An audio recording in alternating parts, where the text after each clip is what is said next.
Mm-hmm. So,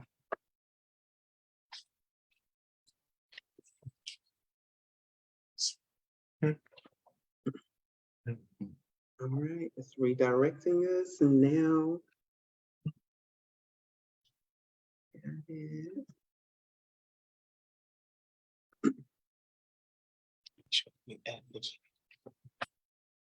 mm-hmm. And we are live. Okay. Awesome. First, I would like to say thank you, everyone, for coming into this talk. Too much sugar in the tank. We need to detox. For those of you who may not be familiar with that term, um, in the community, there is this term when someone's trying to say, like, oh, you know, that he got a little sugar in his tank. So I thought it would be appropriate to use the same saying, but in a twist, because this one is more helpful and helpful. Right. So I want to formally welcome you all to Too Much Sugar in the Tank. It's time to detox. I am one of your co-hosts today. My name is Brian Goings, and I am with the Order of KPI, as well as with Bayard Rustin LGBTQ of Raleigh, which I'm going to now leave Carlton up to do to introduce himself as well. Well, hello, everybody. My name is Carlton McCall. I am the president of the Bayard Rustin LGBTQ Raleigh APRI chapter. It's a pleasure to be on with you guys, and I'm ready to learn. And all ears is open over here, all hearts and minds. Yeah. Well, good. I guess I can kind of start here. I'm Dr. Kelly Esty. Hello, everyone. I actually live in Atlanta with my husband, Donnie, and we advise people on nutrition, basically. And we wanted to come and talk and give what we know, what we've learned in the last couple of years by doing things differently for the rest of the community, because health is really, really, really important for all of us. That's why we're here. And honestly, going through this process from when I started a few years ago, it's just been life-changing. And for me, you know, it is amazing to imagine or just try to remember how I felt before when I had too much sugar in the tank, so to say. But now that I have managed that, I feel so much better. I feel different. And that is something we do want to share with the entire community. Mm-hmm. Yes. So, yeah. So we do have a few questions to kind of get us started. And I'm sure it'll come out based off of your stories and your personal experiences. But, you know, the first question that came to mind, as I expressed earlier, whenever so for the backstory for those who don't know, I found Kelly on Instagram. Mm-hmm. He made a comment and I started following him. And one day he made this comment about, yeah, I'm not eating sugar. And it was like that record that, like, what? Like, what do you mean you don't eat sugar? Like, sugar is in literally almost everything that we eat. So I was like, I began to really look at some more of his videos, and I was like, I need to have a talk with this guy, and we need to discuss this because, you know, and at the time, full disclosure, at the time, I was eating a lot of sugar and knew it and just didn't care. Right. But then, you know, since then, I have changed that mind of thought. But the first question is, why sugar? Of all things to detox from, what made sugar your pinpoint? Okay, I could answer that question. I'll start off with that because I started probably back in 18 or really early 19 when I started to detox from sugar. And first we have to talk about sugar in both of its forms. So we have natural sugar and processed sugar. I detox from processed sugar because natural sugars are okay. You know, these are things that nature created that our bodies are accustomed to. But with processed sugars, they're not accustomed to those sugars. And so that's where I actually detoxed from. And processed sugars, of course, it sounds what it says, processed. They're in processed foods, anything that has been derived by man. And the reason why I got to that point was because I was a marathoner, or I still am. I still love running, but I got to the point where I was running 10 to 15 miles, but the fat wasn't going away. And so I'm like, okay, so it can't be exercise because I know that I'm doing that. So why is this fat not budging? So then I had to start critically looking at what I was taking in. And a lot of processed sugars are accompanied by heavy caloric foods. And so when you're addicted, and I'm going to say term addicted because people don't realize that sugar is an addiction. It's not just for shits and giggles. I mean, it's literally an addiction. And you can't, and when you're laying it out in front of heroin, cocaine, and crack, you can't tell the difference. Oh, wow. If you think about it. Wow. Yes, you're absolutely right. I know people, when I say that, people be like, wait a minute. I say, yeah, you can't tell the difference. So when you look at it from that perspective, it's a lot easier to decouple in your mind as food.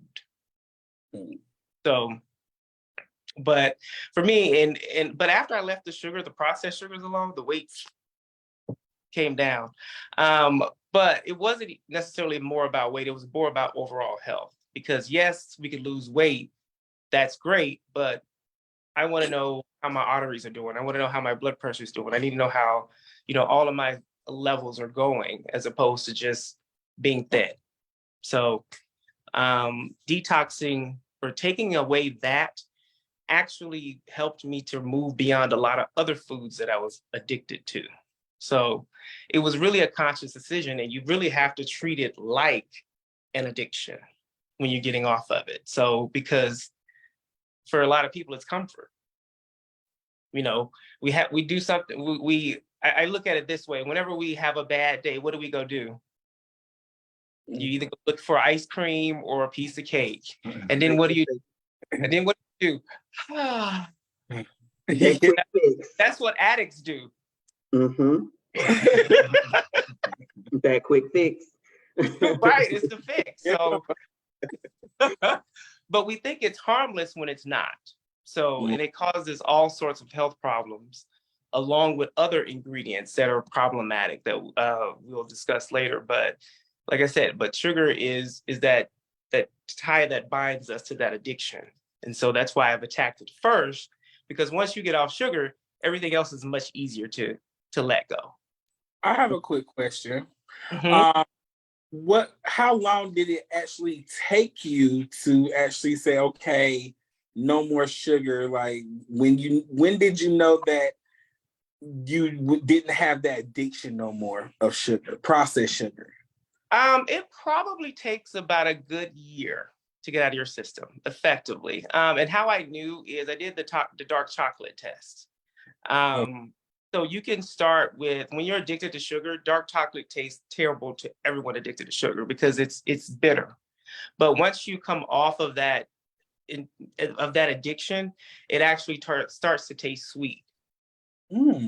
So that's how you can kind of gauge your sugar intoxication. It's kind of a crude method, but it's actually pretty effective because chocolate has a lot of antioxidants in it. So it's not necessarily bad for you. It has very low sugar amounts. But for me, whenever I started eating dark chocolate, because I wanted to get rid of that sugar intoxication, it got sweeter over that year. And so that kind of let me know that, the cravings started to be reduced. Like when your stomach growls, that's part of that sugar craving. That's not something that's normal. Oh, wow. Yeah, I was going to say, I can attest to that because I had to fast from sugar.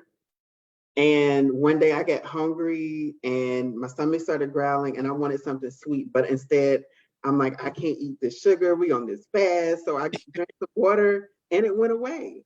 Yeah. Yeah. Yeah.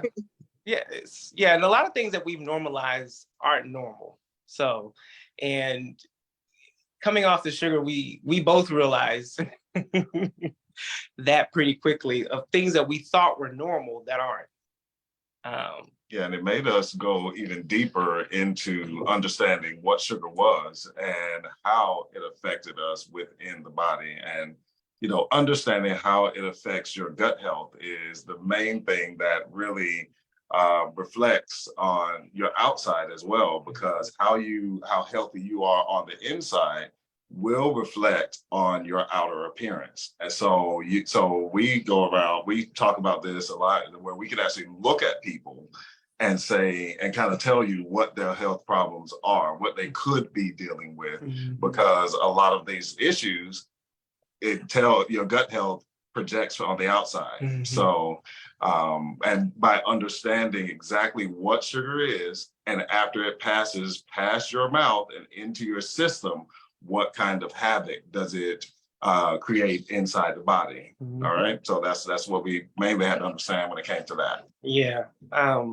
And the bigger part is that I guess understanding that like things like morning breath, that's not normal. Things like, passing gas that's smelly, that's not normal. So there are a lot of things that we've normalized about our bodies that are not normal. They actually tell us that something is wrong. But what do? We laugh about it, or we, don't go see about it, or we, use something, a quick fix, basically. So, but that doesn't move the needle on your health at all. And so it's a lot of times is that we definitely mistake what our body is, what signals our body is trying to send us as, oh, that's just normal. We're like, no, it's not. Yeah, can you go over like what some of the things that you found concerning gut health and sugar? Yeah, so, and I'll kind of let you talk about this first couple of weeks when he started his detox. Yeah. When you start the detox, it's an amazing thing that you really don't know what you're getting yourself into, because Right. it's nerve-wracking. It can be a lot of people fear it. A lot of people do fear actually giving up a specific type of food, and that tells you the power of the sugar, of those bad foods, where it can actually control your mind, is so to speak, that you start to fear the change. So when I started getting off sugar and reducing the amount that I was putting in my body, I wanted to show everybody an example of what I looked like to start with. And this was when I was sugar filled. So I don't know if everybody can see this, but this is when I weighed 235 pounds. So Wow. 205 pounds. And when I was there, I had several health issues. I had, and didn't know really I had a lot of these because I didn't go to the doctor like I should have. But I was pre-diabetic. I had to take testosterone shots. And I know that that's actually a lot of things that men have to do in our community, especially when you get to a certain age. And I had to take those testosterone shots weekly, because my organ that produces it was being affected by the food that I ate. My blood pressure was rising. I was getting sleep apnea, so all those things were happening. And once I started adjusting the way I ate, then first thing I noticed is the first thing that happened, my gut did a purge. When I say a purge, it purged. All right. So if you know what I'm saying. Yeah. So a whole bunch of stuff came out. And after that purge, I felt a lot better. The system inside of me I was like, oh, I feel lighter, and I just feel better. And everybody that's been through this and have cut those things out have said the exact same thing about how they feel after that initial purge. Yeah, because here's the thing. A lot of, especially, and let's talk about our community specifically, Black men. Yes, we have a lot of colorectal issues. And a lot of us get colon cancer. A lot of us get prostate cancer. Well, a lot of those things start in your gut. And when I say gut, that means your large intestine, because if that thing is dirty, your entire body is going to have a pretty bad environment. And so when we look at the cancer rates in our community, a lot of those start in our gut. Okay. And what happens is when we're eating less than nutritious things, those things stay in our gut for a long time. So basically, when he first purged, he purged about 15 pounds worth of waste just sitting in his gut, building up bacteria, microbes, viruses, all of those sorts of things ready to invade your body. So we have to kind of get real about food, especially Black men, and talking about what we eat. Because a lot of Black men we don't get fiber. Fiber is really important for our gut. And on top of that, we eat things like bread and red meat, which slow down the gut, basically. It slows it down. And it also allows it to create bacteria that is foreign to your gut. So stopping sugar helped us to kind of stop a whole lot of other foods that were affecting us, because now we put in a system to say, hey, this is the only amount of added sugars we will eat. I mean, aside from the fact that we had to purge most of the things we were eating anyway. And that's something that, let's talk about it. That's something that a lot of Black folks ain't gonna want to do. And you actually bring me to my next question, because I know that you started first and then Donnie came afterwards. Yeah. What was that like? And I guess this is more towards Donnie. Like, what was that like having that conversation with Kelly? And he's like, "Yeah, I'm detoxing from sugar," and you like, "Okay," like, and then the conversation of, or how did you? I don't know if he convinced you or if you just saw it for yourself, but like, what made you decide to do it afterwards? Yeah, so that's a really good question, because my story begins basically looking for help, because I always wanted to be a fit person, and I've always wanted to, just actually have a nice looking body and all that great stuff, the stuff we see on TV and magazines and all that. And the key thing is I didn't know what to do. You hear, we all fall victim to marketing. I'll say that. Marketing is what we fall victim to. So, when you see on the packaging thing, oh, this is healthy for you, eat this. And then, of course, the biggest lie of all has been that food pyramid they taught us when we were in elementary school. So, basically, I started out, well, first of all, I lost my sister in 2017. She passed away based on a rare cancer that she formed in her body. And I'm only 13 months younger than her. So I was headed in that same direction based on how I felt, and also all the problems that were starting to pile up on top of me. So then once me and Kelly met, first of all, I saw him and I was like, wow, he has a great shape, the exact type of body I would like to have. So that's the first advice you take. You find somebody that looks like what you want to be. So I saw him and I asked him, I wanted advice on how to do this, because I always had the desire, just didn't know necessarily how, because again, falling victim to marketing. And I did not understand my own body. So that's why I say, or advocate, make sure you go to the doctor, because you have to understand how your body responds to certain things, because what affects him may not always affect me the same way, but there are some things and a lot of things that are universal that can harm us all equally the same way. So, and just diving deeper and deeper into depression back then, along with feeling bad and gaining weight and just not really knowing the way out, I was at my wit's end, and I was really, really seeking help. So when I found him, he showed me, he helped me with his roadmap, what he did, and we developed this together to be where we are now. Because one of the things that we have to do is kind of tell ourselves some truths. And one of the truths that we have to tell ourselves is that mental and physical health go hand in hand. One does not drive the other, right? Because if your body feels some sort of way, that is going to affect your physical health, okay?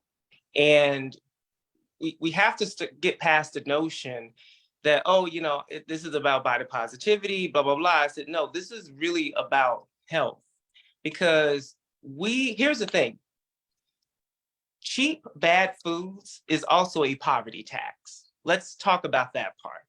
Because if we are out here eating cheap, bad foods, which corresponds into bad health, then now we have to take ourselves to doctors and take prescriptions and become even more poverty ridden, because now our money is going to cheap food and prescriptions. And so now we see how we stay broke, right? Because we're eating cheap foods and prescriptions.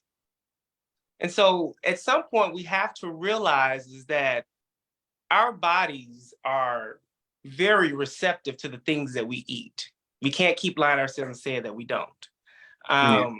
And we have, especially as Black people, we specifically, because we have a lot of diseases running rampant in our community. And a lot of it is because we adhere to cultural foods that have toxins in them. And so, we had to learn, we had to unlearn a lot, and we had to relearn a lot. And one of the things is that a lot of the foods that I grew up on were terrible. Yeah. They were. And we have to think can't about have the red or the purple Kool-Aid no more. Like, what we gonna do? No more sweet tea at the family functions because it's costing us too much money. Terrible. Think about it like this, because that was this analogy that I use when it comes to how food works. But first of all, if you think about this, what is the purpose of food? Why do we eat? Okay, because it's mainly to produce energy, to be able to thrive, to be able to create motion, whatever, that's the purpose of eating. So think about your car, right? So you're driving your car and your gas light comes on because the car's getting hungry. So you're gonna pull it into the gas station to feed it.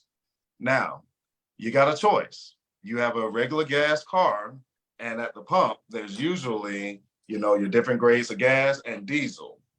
Now, if you pick up that diesel and you pump your car full of that, or any other gas that is not native or useful to your car, how is your car going to perform?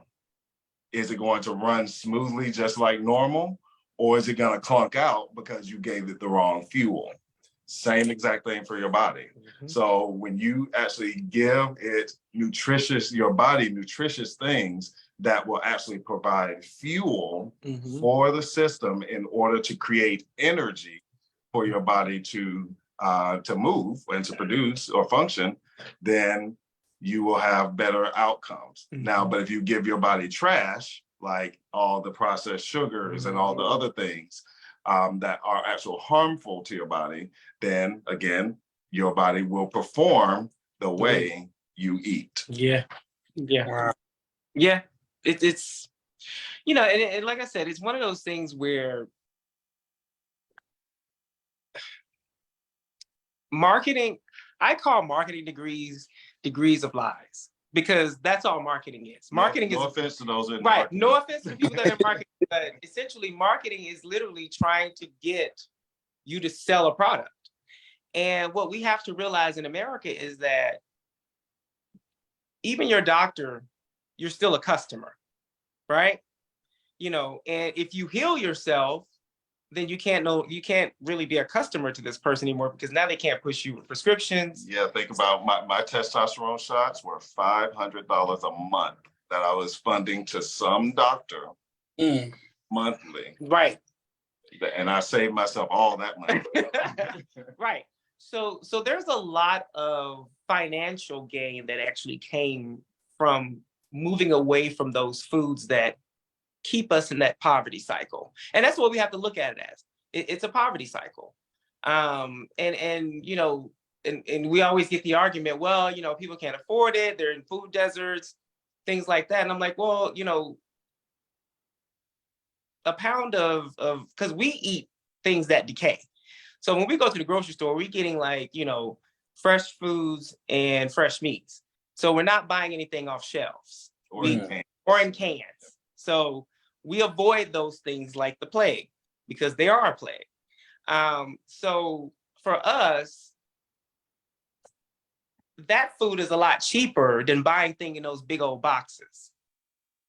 and then you pay different ways. You can Right. either, like Dr. Kelly said earlier, you can either pay up front by investing a little bit more in eating healthier foods, and it's Right. not that expensive as we think it is, but you're investing more in eating healthy foods, or you're going to save money by getting the certain brands of food that only cost $1 and it's highly processed, can sit on the shelf for years and years and years, and then you're paying on the back end with Medical all bills. the medical bills and all the treatments that you're going to have later on in life. Right. Because you're going to pay some sort of way, right? So either I pay up front with healthy foods or I pay on the back end in medical bills. Those are the choices. And that's where I was because, because I just turned 40. Well, I turned 42 in September of last year.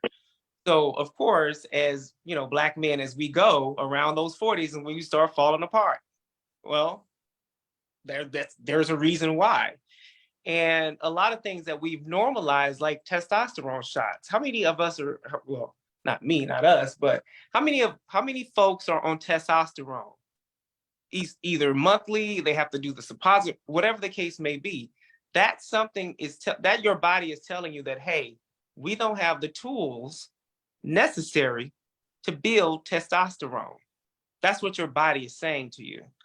And you give us the tools or you give us the testosterone.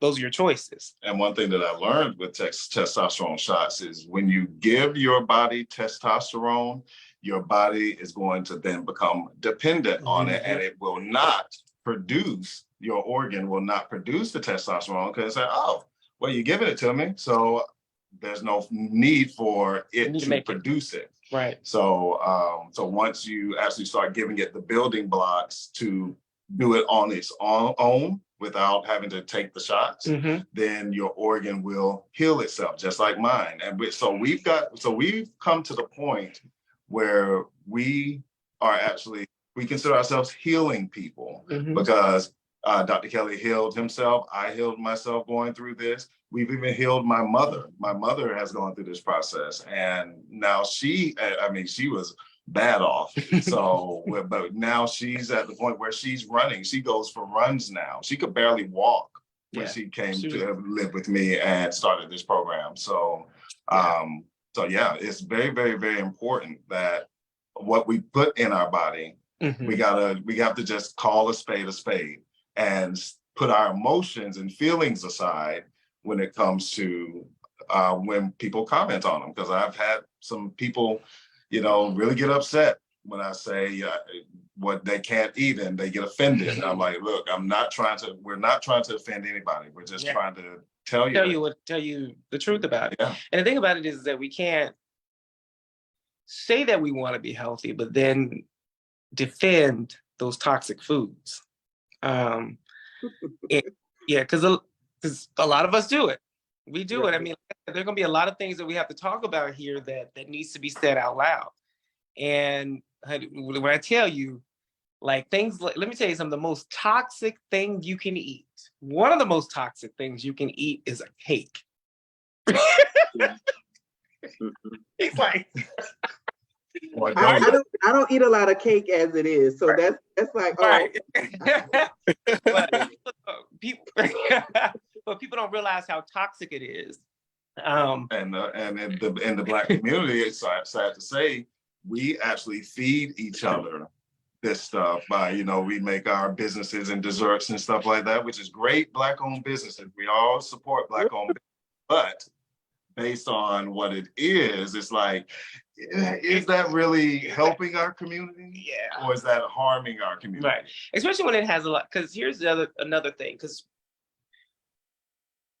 there was a lot of learning that I had to do about food over the last 4 years. And one of the things that I learned is like the dyes. We love putting dyes in our food, even and those things, and we can call, I think the medical community is still kind of at odds with it. And they're like, oh, well, we think it leads to cancer, or we don't necessarily know. It could be, these things are cancerous. Let's be very clear. Yeah, they're just straight up lying. Because here's the thing, I went to nuclear power school whenever I was right out of high school. I went to the Navy nuclear power school. So I studied nuclear science. I understand how atoms break apart and what happens. So when you're ingesting these large molecules into your system, your body has to break it down. And when it breaks it down, it sends so many fast neutrons, which we call we call them in the body. I call them fast neutrons, but they are free radicals. We call them free radicals in the body. So you've heard this, you want to lower your free radicals in your body to have overall better health. Well, what they're actually saying is that you shouldn't be eating large molecule toxins so that so whenever your body goes to break this stuff down, it doesn't have to deal with all these free radicals that in turn destroy genetic material, which cause cancer, right? So this is why cancer rates are so high in the United States, because we have so many foods that we eat on the regular with these large molecules that the body then has to break down, which creates all of these free radicals running around your body, destroying your genetic material. This is why cancer shows up in one different place and then it shows up in another place, because we're eating cancer. We eat cancer every day. Yeah, because that's what happened with my big sister. Right. She went in for her rare cancer Right. treatment, and then they would target a place for chemo. It would go away, and then it showed up somewhere else, and it just kept bouncing around her body until her heart gave out. Right. So it wasn't. I mean, yes, it was the cancer in her body, but it was the chemotherapy that actually killed her. Right. So, but the cancer was driven, unfortunately, by the food that she was ingesting. Right. And so many of us have succumbed that way. Let's just call it a thing. So many of us have succumbed that way, whether it's a stroke, heart attack, diabetes, high blood pressure, we're taking off limbs. And when we say that it costs you an arm and a leg, it literally costs you a foot and a leg to eat these things. And so when we have these discussions with people, we don't like to sugarcoat it, for lack of better term. Right. Because these things are categorically dangerous to us, because we see it in our community every day. We see how many of us deal with high blood pressure, testosterone issues, strokes, all those things. And a lot of it, probably 98% of it, is contributed to the things that we eat. And our mission is for education, right? Because we don't sell a product, we sell education. And so people have to understand what goes on in their body when they ingest these things. And you're in the medical community because, and let's be very clear, we complain about medical racism, right? Because they have not studied Black bodies with melanin. They base it from white bodies without them. So we're not getting the benefit of the doubt even when it comes to medicine. And so at some point we have to figure out that if a doctor is just constantly filling me with prescriptions, they're not trying to heal what my problem is. They're just trying to placate it. And again, like I said, we have to start telling the truth about these things. And so when you look at medicine, a lot of medical students don't get nutrition education. Let's be very clear. Because, right, go ahead. I talked with a doctor at North Carolina Central University. I am in North Carolina, so and I spoke with him, and we began to talk about the same exact things. And so he said, if you look at the health charts that they try to give us, like, they don't have anything for the foods we eat. So he said, like, prime example, if I tell my doctor that I had pig feet and collard greens with, vinegar, I have to tell her that I had kale with vinaigrette, because that's what they have. And then I have to tell her that I had a piece of pork. He said, but you know, you can cook pig feet in several different ways. But because you didn't ask for how it was cooked, you just asked what did I eat? He said, that's what I have to give you, Right. because I have to find something that correlates to what you have on your scale based off of the diets that you ate. Right. Right. Now, let's talk cultural foods. Right. Right. Especially our cultural foods, because a lot of them have the same things that we shouldn't be ingesting. Let's be very clear.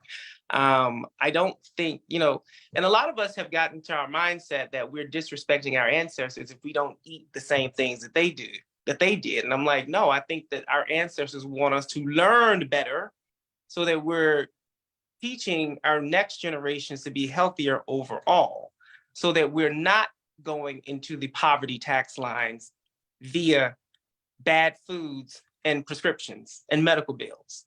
So I think this information, and yes, we're going to have to reject a lot of the things that we call food. Mm-hmm. Yes, food.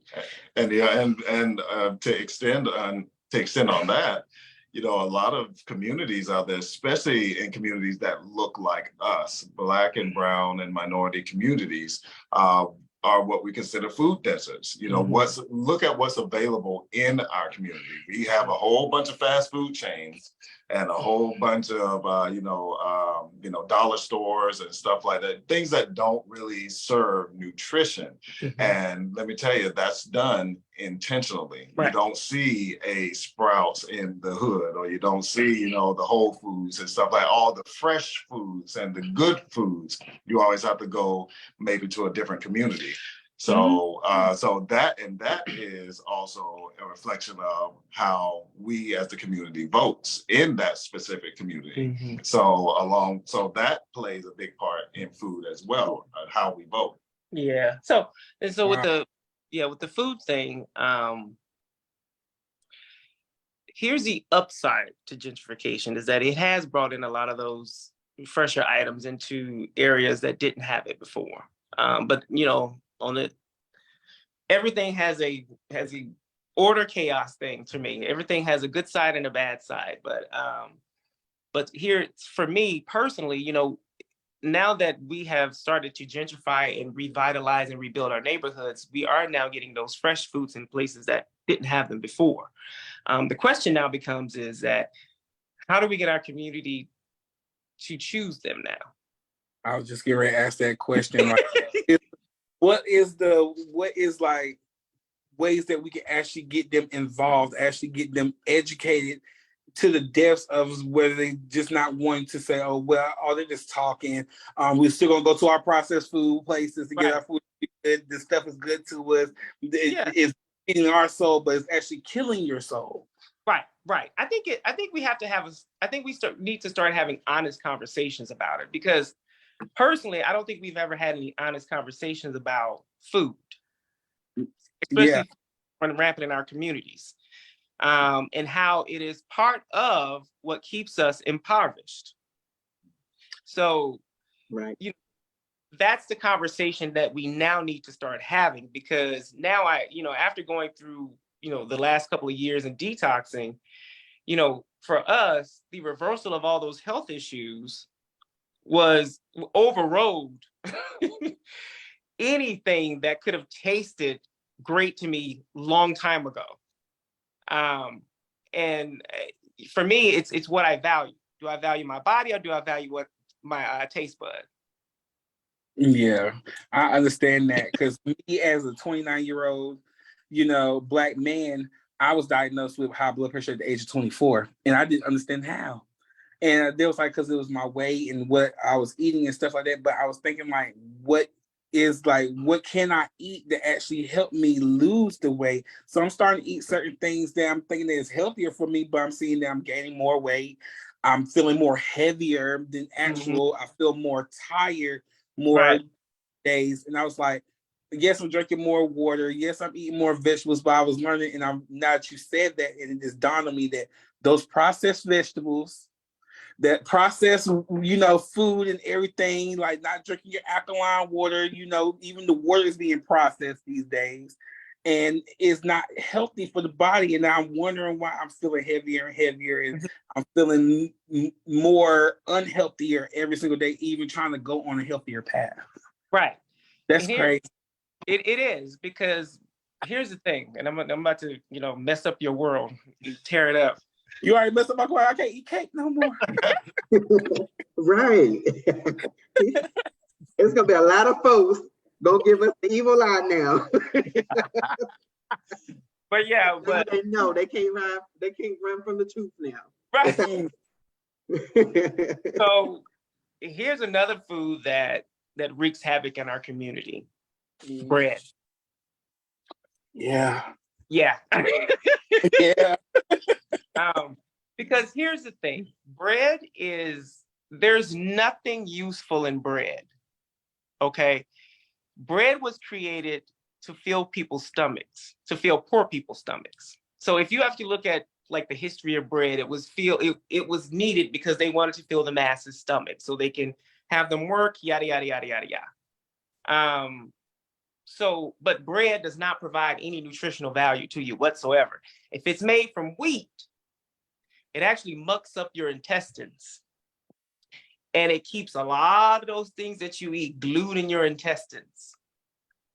So that's why we carry around so much, like 10 to 15 or maybe 20 pounds of waste in our intestines, because we're eating things that capture the stuff that we ate before and also the stuff that we're eating currently. So bread is like a glue. Have you heard gluten-free? So you know what gluten is, right? Mm-hmm. So gluten is basically like an adhesive. Yeah. And so whenever they go and they process this bread, blah, blah, blah, it creates like this molecule that it's used in like yoga mats, that kind of stuff. So it's very adhesive, it's stretchy, that kind of thing. So this stuff is actually in bread. The bread that y'all make sandwiches with, the ones that y'all go to Subway to eat. So yeah. I was about to say, them fish sandwiches. Five fish plates with the 2 slices of bread. Right. But yes, those breads are pure trash. And that's what I call them. I was like, there's nothing of value in it. Yeah, and then people, if we talk about, you have to think about, okay, let me start over. We hear that, ancient times they ate wheat or bread, or they had, grains back then, right? Well, throughout throughout history, let's just call it history, ancient times, though the grains that we have today are called modern grains, and those grains are not the same than what they had back in ancient times. Now, we do have things today that are called ancient grains. Mm-hmm. And if you gear towards more of the ancient grains, your body will respond a lot more positive than the modern wheats and the modern grains that have been developed through cultivation and humans picking the more hardier. It's like, oh, it's bigger. It's a bigger plump of grass or grain. So we want to go with that because we can feed more people. Mm-hmm. When realistically, you should have stayed with the smaller one that the planet actually produced. Yeah. Yeah. So, yeah, there are lots of things that we've created that our bodies haven't responded to well. And if you look at the last, like maybe 50 years when like processed sugars were introduced, you see cancer rates dramatically go up.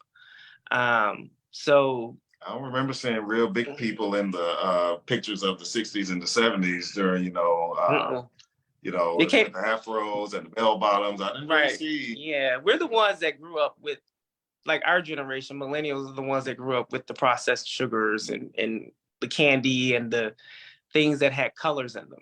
And so now that we're 40, like 30, 40, we're starting to see the issues that are arising from those foods. Mm-hmm. But the thing about it is that we never think that our food is the problem. because it takes so long for those problems to arise. See? See? But your body, when you're 20, you know, when about 0 to 20, your body can process any damn thing. You know, it's like, okay, whatever. It's but very efficient. It's very efficient. But when you start turning like 20, 25, 30, now you've eaten this stuff so long, you're starting to wear your body down. Yeah, and it's a battle, because now we've been eating this stuff so long, and we don't have good nutrition. Now we have all these problems that we're allowing to come in. Because if you think about it, and I want you guys to go, and for anybody that's watching, there's this anime cartoon called Cells at Work. And you can probably find it on Amazon. But it is the best illustration. It is anime. It is the best illustration of how the body works, on a very basic, you know, layperson terms, you know, and you'll learn a lot. Yeah, the way I described it is, we grew up watching Magic School Bus. It's kind of like Magic School Bus, but Anime, yes. It's Japanese anime, Yeah. and it can get a little gory and brutal. Yeah. But you know, we like that kind of stuff. But it's great. But Right. but here's the thing: My favorite snacks are facts. But your body has the ability to kill cancer. You know, they're called natural killer cells. And what these cells do is they roam around the body, and indiscriminately, they can kill any cell that they want to. These are your natural killer cells. These are the things that spot out cancer in your body, right? So your body already has a mechanism of how to deal with cancer. The problem is that we get in the way of it by eating garbage that doesn't provide good nutrition to those cells that need it to kill that cancer. So what does cancer do? It proliferates. Mm-hmm. So if you're getting in the way of your body with bad foods, guess what? You're going to end up with crap. I mean, you're going to end up with high blood pressure. You're going to end up with cancers. Yeah, that's why this stuff is so common. Your body is a very well-oiled machine. It is billions of years of evolution. We don't ever think of it that way, but it is billions of years of evolution. It can take care of itself as long as you give it the right fuel. Your body wants to heal itself. It can heal itself, but you got to stay out of the way of it. And we have to also change the concept of who we are as an individual, because we see this body as one, but this body is actually trillions upon trillions of cells and bacteria and organs. Your body is a community. Mm-hmm. Your body is a universe of its own. Yeah. So, and if you just take it down to that cellular level, each individual cell is born, it lives, and it dies. So if you don't feed that cell the appropriate food, it's going to either have a really bad life and it's not gonna thrive as much, or it's gonna have a great life because you gave it the proper nutrition, you did proper exercise, and during its life, it's gonna thrive. Yep. Yeah, but so like I said, some of the things that we found problematic were sugar, white processed sugar. Anything you see on your thing that says added sugars, there's your white processed sugar. Dairy. Dairy was awful to me because it caused inflammation and sinus issues. When I got rid of dairy, my sinus headaches went away.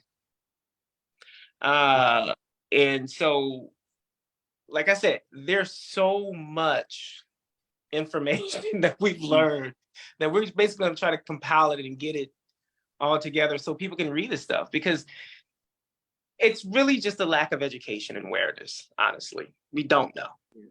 I mean, you know how we as a community rail against potluck, you know, like, oh, we don't eat everybody's cooking, because we don't. But when we go into those food packages in the store and we fail to turn over and look at the nutrition facts and then go down into the ingredients, there's a whole bunch of 15-letter words in that ingredient list that we don't know what it is, but guess what we do anyway? You know, we eat it anyway. Not knowing how it's going to respond in our body. Right. I tell myself, if you can't pronounce it or you don't know what it is, you probably shouldn't eat it. I mean, I think we'd all kind of agree with that. If you don't know what it is, why are you putting it in your body? So, And you know what? Young age. See, and both of you just kind of answered a question for me. So, so I hadn't been eating bread because of, you know, like I just needed to get rid of bread out of my diet, honestly. And Mhm. so I haven't had bread in a while. And so the other night, I'm a worker, so I got off of my other job, and it was like, and I was like, listen, I haven't eaten dinner. I need to eat something. So I was like, oh, it's, you know, it's the end of March. Let me get me a shamrock shake because I haven't had that in a while. And I'm just gonna get me a burger. And oh, it was a chicken sandwich actually, not even a burger. I ate it on a Tuesday. By the next day, I could not eat anything at all because I wasn't hungry. And I said, oh, I'm not eating McDonald's no more because never. I could not eat the entire day because I was full. All I could do was drink water. And I said, you know what? That was my red flag right there. And it's listen, community.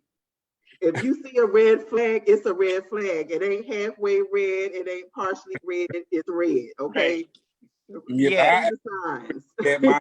I think I ate KFC one day, and I was like, no, because I was in a rush. I was on the way to work. It's like trying to go ahead and give me something to eat while I can, because during the day I really don't be thinking about eating until I get home.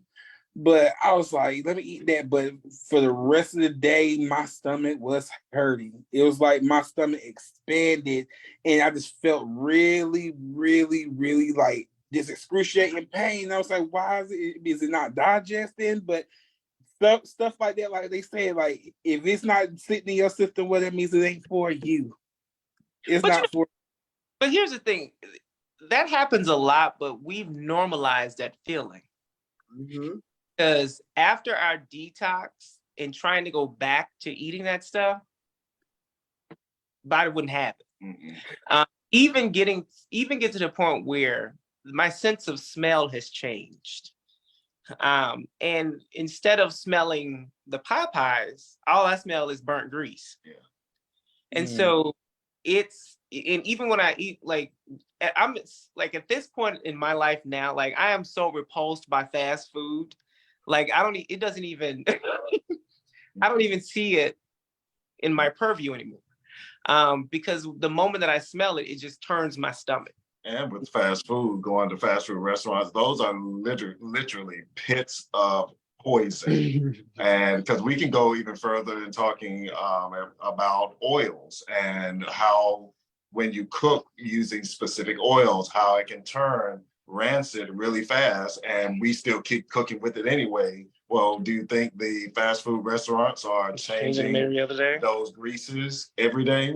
I'm sure if there anybody that works in the fast food industry on this can probably attest how often you change that grease. Right. And by the time it gets to the point of changing it, it's already pretty bad off. Yeah, because usually you should only use that grease one time. You know, I was raised in the deep, deep South, in the deep country of Georgia. So I remember that tin of oil we used to kind of pour the grease into on the jar in the container. And we just keep it for next time. But that's re-education. That's bad. That's terrible. really bad to do. Yeah. And we're using terrible oils to begin with. Right. So that's the re-education of that as well. Yeah. So yeah, there's definitely a lot of re-education in our community, but I think that we're going to have to approach it from a realistic standpoint, because I think a lot of us just don't know our bodies. We don't know how our bodies work. We don't know how our bodies are supposed to work, because even something as simple as acne in adulthood is not quite normal. So, you know, but we go and do the Noxzema. What do we do? So after we are intoxified, what happens is now we have to go and pay for things to cover up our sugar intoxication, like makeup and those, what is it, the skin abrasions, facial cleansing, the toothpaste. That's part of it. mouthwash, all of these things to cover up the fact that we're intoxicated with sugar, spending more money on top of that.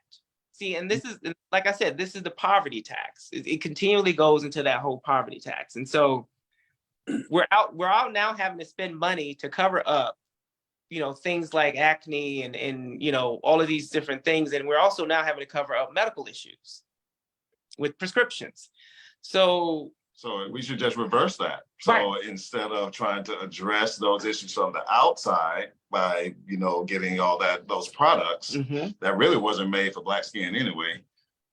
But instead of doing that from the outside, you do it from the inside. And once you clean up your gut health and all your health of your internal organs that are the actual things sustaining your life, it shows on the outside. Right. So if you don't want heart disease, well, what is affecting your heart through your food? Am I eating things to build that up? Or if I'm having gut issues or any issue, we eat majority of those. Because think about this, there's a lie that we have been told throughout our life as well when it comes to, that was genetic. That's just genetics. Do we really understand what genetics means? Because here's an example.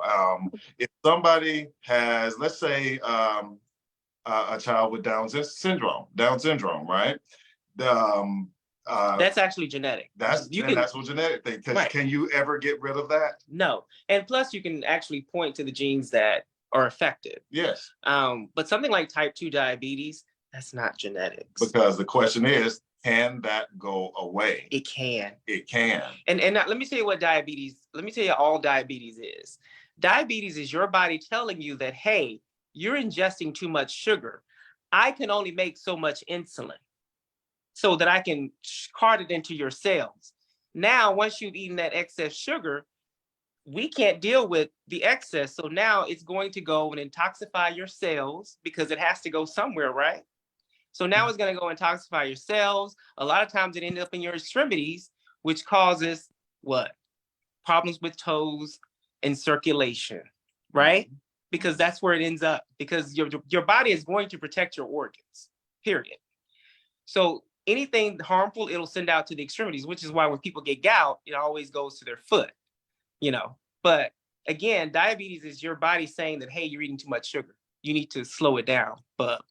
And what do we do? Oh, let me just go take an insulin shot and that'll be fine. So you didn't take care of the problem because your body is telling you that, hey, you're doing too much sugar. We can't handle it. And you have to give me more externally for me to handle what you're giving me. Right. And this is what turns into type 2 diabetes. Now, type 2 diabetes turns into a lot of issues because remember, these things, that sugar is now starting to affect your arteries, which means that those kidneys are going to be damaged pretty quickly. This is why people have to go to dialysis, because you're only given a certain amount of cleaning cells in your kidneys. You'll have 1 to 1.5 million. They call them glomeruli. So once you damage those things, they're gone. Yeah, once they die, they die. Right. So if you're damaging your kidneys via diabetes, that's something you can't come back from. So is that food worth it? That's the question. Is it worth it?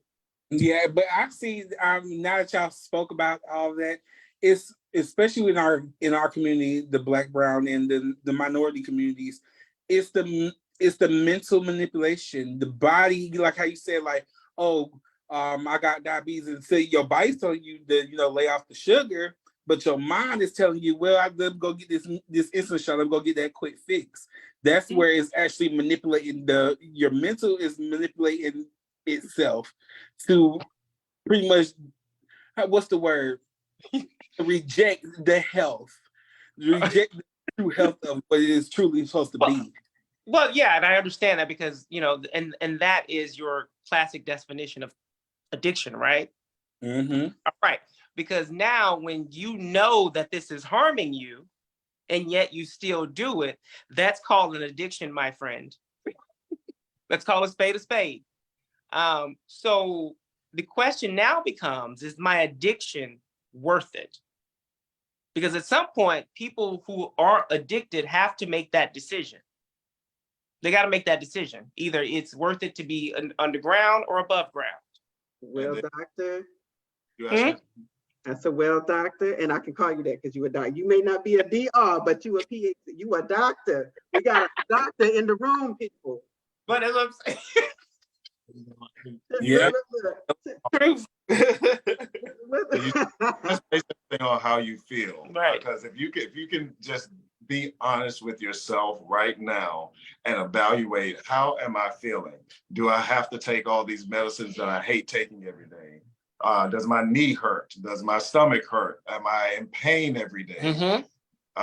That's how you can evaluate how healthy you are. Because honestly, on this side of things, all that pain I was giving myself when I had all those issues, because I live pain-free now. You know, I don't wake up every morning with any of those ailments that I used to have. I healed myself based on the food choices. It didn't come from some 3-day detox drink or buying pills and products. or a waist trainer. Or didn't come from any of that. It literally came from making better choices of what I put in my mouth and what I consider food. Right. And the thing about it is that, you know, with the mental health, we also have to understand that these foods are also driving our mental health. And a lot of these foods drive us towards depression. Let's be very clear about that. And this is why we stay in these doldrums, and our lives aren't improving. You know, we're not having great relationships because, you know, we're not in a great mindset. But I'll tell you the one thing, for after clearing up sugar, the mental clarity that came as a result of that was amazing. Because I was able to breathe and see the world around me and not just because sugar puts you in a mindset of just kind of going through the motions almost. And almost like you wake up in the morning like this. Ugh. Like now, I don't wake up like that anymore. Because now my mental acuity drives better decisions. And so for me, cleaning it up was worth way more than just the weight. Let's be very clear about that, because it proved to be very well for our pockets as well too, because now we're not going out to eat every weekend or every night, because I mean we barely go out to eat at this point because, you know, we can't find any options for us. But that's not a problem for us. We buy our food and go and eat at home. Yeah, and we're actually sleeping a lot less because I can sleep for 4 hours and still go and function an entire 24 hours and just be fine. Because we talk about also the purpose of sleep. What's the function of sleep? Well, it's for your body to basically shut you down so your body lives on. Your body does what it does while your consciousness is not there. So our body doesn't require so much time in sleep mode to go into the rebuilding and building process. Only when we like go to the gym and do heavy workouts, that's when you can see our body's like, all right, shut down. Right. But on an everyday type of thing, there's not much repair work that needs to be done. So you don't need to sleep as much. No, and our heart rate actually got to a shockingly low beats per minute when we sleep, because typically before I started this, my heart rate sleeping, I think, was around 60 beats per minute, close to 70 beats per minute. And there was one night my heart rate got down to 45 beats per minute. This was because my arteries were so clear that my heart didn't have to pump so hard in order to push the blood throughout my body. So that's also part of blood pressure, because if you have gunk inside your body that's making it harder for your body, to your heart, to push the blood out, then it's going to have to pump much harder. And again, your heart's a muscle. So if you're exercising your heart like that, what does your heart do? It gets bigger. So that's where those enlarged hearts, your heart disease and larger hearts come from. So it's all tied together. Wow.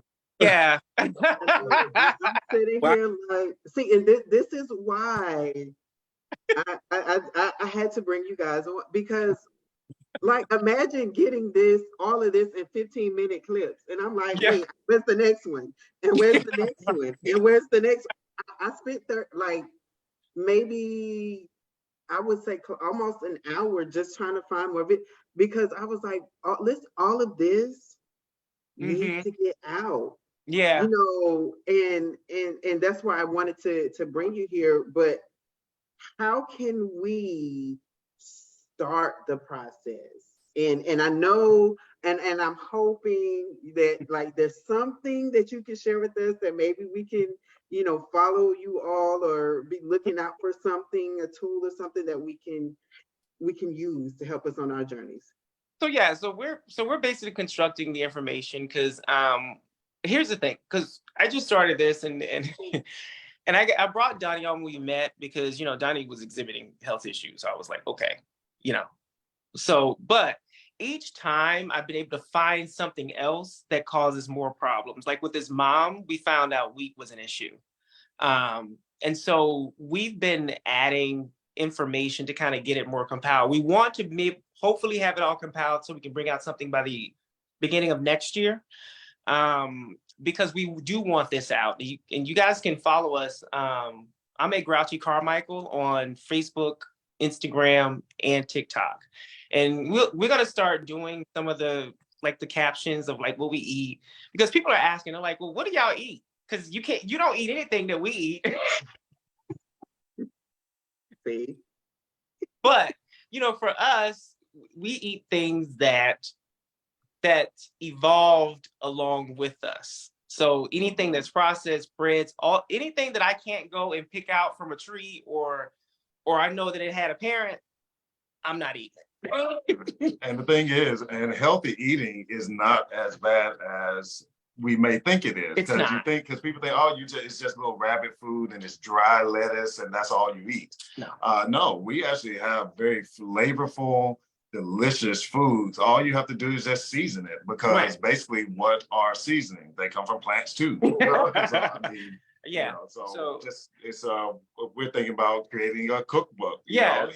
He's the grill master, and I am the one that likes to bake. Yeah. I do all the baking and does desserts and cookies Yeah. and stuff like that. But I use better ingredients that accomplish the same goal. Right. So there's a great way. It's just that the hardest part about this is unlearning what you think you know. Because here's the thing. Here's what I've had to come to the realization. If a food needs advertising, it's probably ain't good for you. Because I haven't seen any broccoli commercials out there. Have you ever seen an apple or I mean, I don't see real food commercials. I see things that people create. But as far as real food commercials, even things that says healthy on the packaging. Now here's your first sign. If it's in a packaging, it's probably not healthy. That's clue number one. and honestly, the way that I got off the sugar is I had to treat it like an addiction. Basically, you have to, because people don't realize how powerful sugar is. Right. Sugar will have you getting up out of your bed in the middle of the night looking for some ice cream sandwiches out of your but we don't consider that an addiction. It's not an addiction. How dare you say it's an addiction? But I'm out of my bed to get some damn Rocky Road ice cream in the middle of the night, but it's not an addiction. And then that's my then turn around and ask yourself, if you really think about it, if you got that Rocky Road ice cream, where's the food in that? Where's the food? Yeah. So we have to rethink, or we have to relearn what we think about food, especially here in the United States. There are a lot of foods in the United States that are actually banned in other countries, like Skittles. You can't get Skittles in other countries because they're poisonous. Very. But y'all, now we got Skittles gel. What do they call it? Skittles gummies. Mm-hmm. They say taste the rainbow. Right. Yeah, you tasted a rainbow, all right. A rainbow of chemicals. Yeah. So, we have to start rethinking about what we have for food. And let me tell you something, eating junk food every day, is not the best health plan if you plan on being healthy. Because, you know, people complain about healthcare in the United States, but I was like, honey, if you're healthy, You don't have to worry about it. like, That's right. If you healthy, you don't need no health care. Right. you healthy, you have to worry about it. You go for your checkup, that's free. Bam. Mm-hmm. Saved me a lot of money at my employer healthcare as well. And so I've taken my healthcare from the gold pack down to just a regular old comprehensive pack. So that's saving me more money out of my pay with my paycheck as well. And you know, we get, and again, we like his mom, she just went to the doctor. Let me tell you, this woman was full-blown disabled. 100%. Like to the point where we had to carry her upstairs. And the doctors prescribed her morphine At some point. That's So really bad. So it's, and I was like, okay, so we just took one thing out of her diet, or a couple of things out of her diet, and she's fine. She's perfectly fine. So for me, a lot of our issues, especially Black folks, come from what we put in our mouths. Mm-hmm. And that's what we want to help. We want to help the community by re-educating on food. Yeah, and it's going to cause a lot of decoupling, because there are a lot of cultural foods that a lot of people feel like they're going to disrespect their ancestors by not eating. But I'm like, I think your ancestors would be okay if you didn't develop diabetes or high blood pressure based on other, the things that they ate. So I think there has to be a re-education of us when it comes to health, and making sure that, and I'm gonna say this out loud, because we can't call America a racist country and not consider food and religion part of that, because that's structure. So my thing is that we have to also understand that the foods that are placed in our communities are not the best for us. So, we have to do better about where we go and what we choose. Like we go to farmers markets, and I go to a butcher shop to get our meat. Farmers markets, butcher shops, and they have them all over Atlanta. I think I don't know if you guys have them in North Carolina. I'm pretty sure you do. They're probably all, yeah. Fish markets and all. Yes. The key to all of this is eat things that decay, and it doesn't take about 5 years for it to decay. You want to go grocery shopping weekly if you can, because your food is going to go bad. Yeah. And that's what you want it to do. A lot of us are in the mindset, oh, I want my food to be preserved. I want to have it as long as possible. Flip that thought process. Because if it's lasting on your shelf for a week, 2 weeks, 3 weeks, or longer, what is it? It's it's chemical. It ain't food. Yeah. So yeah, like I said, we definitely want to do more sessions like this to, kind of have these conversations, and to just talk to have real honest conversations about food, and also have honest conversations about health, because, I think a lot of our community doesn't understand what healthy is. And we lie to ourselves, say, oh yeah, this is it. And then, or when we're pressed about what we eat, we lie again. Well, I eat healthy. I don't eat that. I don't eat that. I'm like, well, you're right. You're right. Because I'm a person, I'm learning that you have to really stand strong in your own integrity. So that means that, yes, I have been truly ignorant when it comes down to the food that I've been putting in my body, and understanding how my health is more important than what my taste buds is. Like, I have been truly ignorant, and I can say that. Like, and I'm honest, I'm holding that accountability. Yeah, that's where it begins, that accountability. Accountability, yeah. Taking this journey will not only be clearing out your body, but that mental health, that's coupled along with your physical detox as well. Mm-hmm. Yeah. So, like I said, I think whenever you're starting out, and this is how I started out, but I actually stepped down the amount of sugar, especially if you're really, because a lot of us are really addicted to this stuff. I mean, it's in everything. And America does not short on the sugar. Trust me. Because it makes them a lot. It makes them a shit ton of money. Let's be very clear. The sugar industry is very powerful. Here's the thing. When have you ever heard of an illness being caused by sugar? I'll wait. Mm.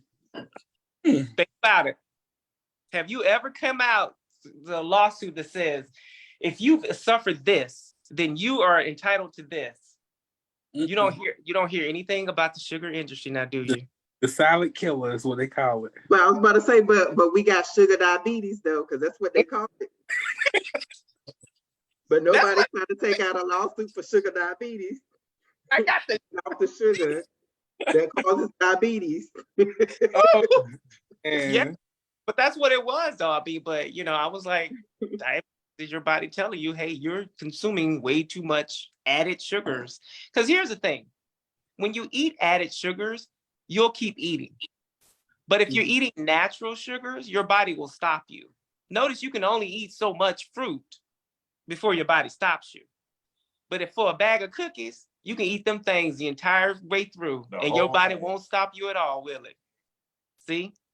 That's because that sugar, it gets into your system, it dissolves very quickly. So it doesn't more. Yeah, and it doesn't turn off the satiating mechanism in your brain. So it's like, oh, well, you're not full yet. Let's keep eating. And have you ever watched My 600-Pound Life? Mm-hmm. Y'all wonder how large, like why their stomachs are so large. Mm-hmm. Well, that's because when you eat things that are less nutritious, your stomach has to now accommodate for all of this added garbage that you're eating. Because basically what your body does, it looks for nutrition. So whenever you eat cheap foods, you're hungry really fast, right? So basically, if your body kind of sifts through there and can't find any nutrition out, it's like, okay, well, we need this to make this. So I need them to go and eat some more. That's how this stuff works. This is the simplified version of it. I need you to eat more of this so that we can make X, Y, Z. Well, if you go and not eat that and you eat something akin to it that's trash, then you're really not doing your body any services at all. And so it continues to break down, although it continues to break down slowly, but it still breaks down. And so when people are obese, they're actually malnourished. And that's a realization that, that's one of the things I had to realize with him. I was like, oh, wow. So when he lost all of his blanket, he was skin and bones. Because I'm just like, oh, so under that, whenever you're large, or, you're a larger person, that a lot of that stuff is just adipose tissue. And when you lose all of it, you go down pretty hard. Yeah, and just imagine, think about your stomach size. I think everybody, if you make a fist, your stomach is really supposed to just be the size of your fist. So realistically, putting that to your stomach, and that's not that big. All right. So, and then when you add and keep eating and eating and eating, what does your stomach do? It expands, and it doesn't contract immediately. That's why when you eat and overeat, your stomach continues to expand and you stay hungry. So you're asking for more and you get wanting more and more and more. So until your belly's full. That's how those people on My 600-Pound Life get that size. Because their stomach is probably 2-3 times the size it needs to be. That's what gastric bypass surgery, they go in and cut out a piece of your stomach to make it smaller. Back to the size it's supposed to be. Right. So if you eat more nutritious food, your stomach will over time go back to its natural size. And you eat less over time. Right. So you're saving money by also eating much less than folks currently do. Like if you eat junk, you're eating junk all the time. And that stuff is not cheap anymore. So again, like I said, we took this and like I said, we didn't really understand the financial benefits of it, but it was because when you think about it, you're cutting out a huge portion of what you normally would eat. And that's a lot of money saved. It's a lot of money saved. But yeah, so like I said, it was the best decision that we ever made. Yeah, it's a journey, really a journey worth. It is a journey worth taking. It's hard. It is hard because it sounds easy, but it's very hard because there's a lot of things that you will have to deal with mentally as you come out of that fog, and start to take responsibility for. So, like I said, it's a great detox program.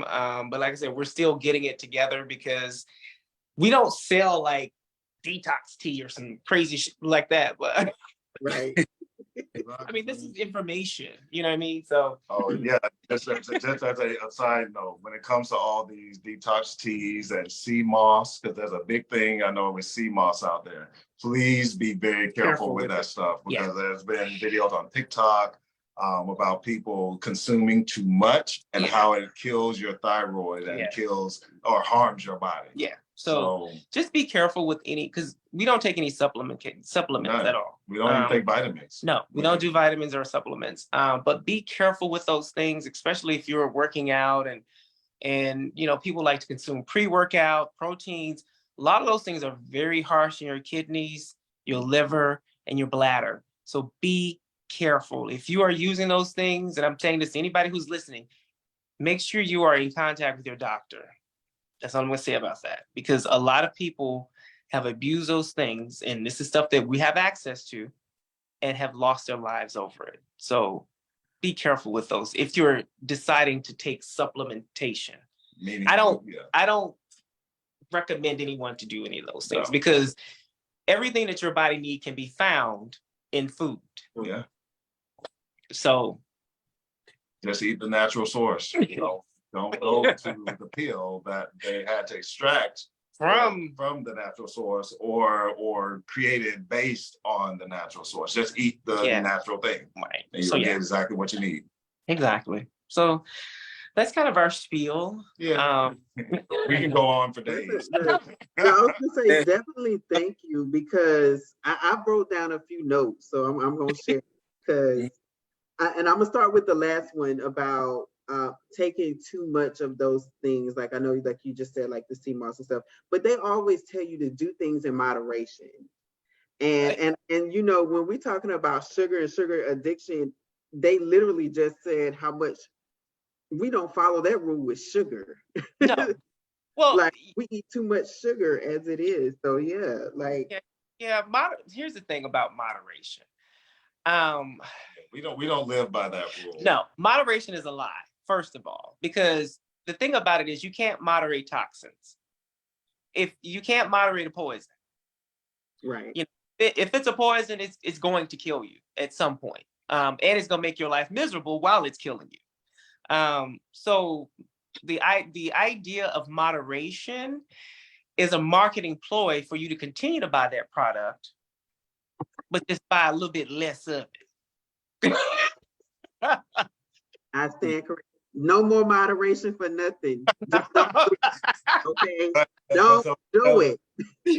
So instead of using moderation as the key, use you want to use alternatives to achieve the same goal. So instead of using white flour, you can use gluten-free flour or something something like non-wheat, like teff or teff flour, stuff like that. So there's always something that is better, a better alternative to eating the bad stuff. Yeah. So like I said, I mean, I've never liked the moderation is key thing, because people don't know how to moderate. And at the end of the day, you're not even giving them the criteria of moderation. They never do. So what do you mean by moderation?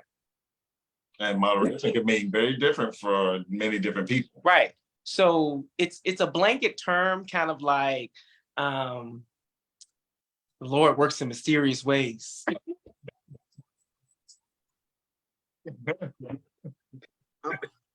Nail, hammer.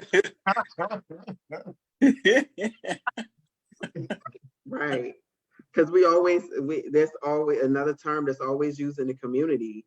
But a few other things that now, mind you, the topic is too much sugar in the tank, but I want to share with everybody, especially those who are just tuning in, what else we have covered in this talk.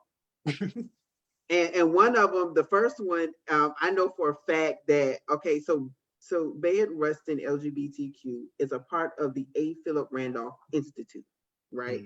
We have a chapter in every state. One of the key things that we're always addressing in our communities is voting. When you said that, I was like, that's the basis for which our program stands. So we're talking about voting, it dealing with our health. Voting is impacting our eating rights. We mentioned food deserts. We're talking about better health care. Hey, voting is a part of better health care. Yep. So I'm going to use your term, Danny, pit of poison.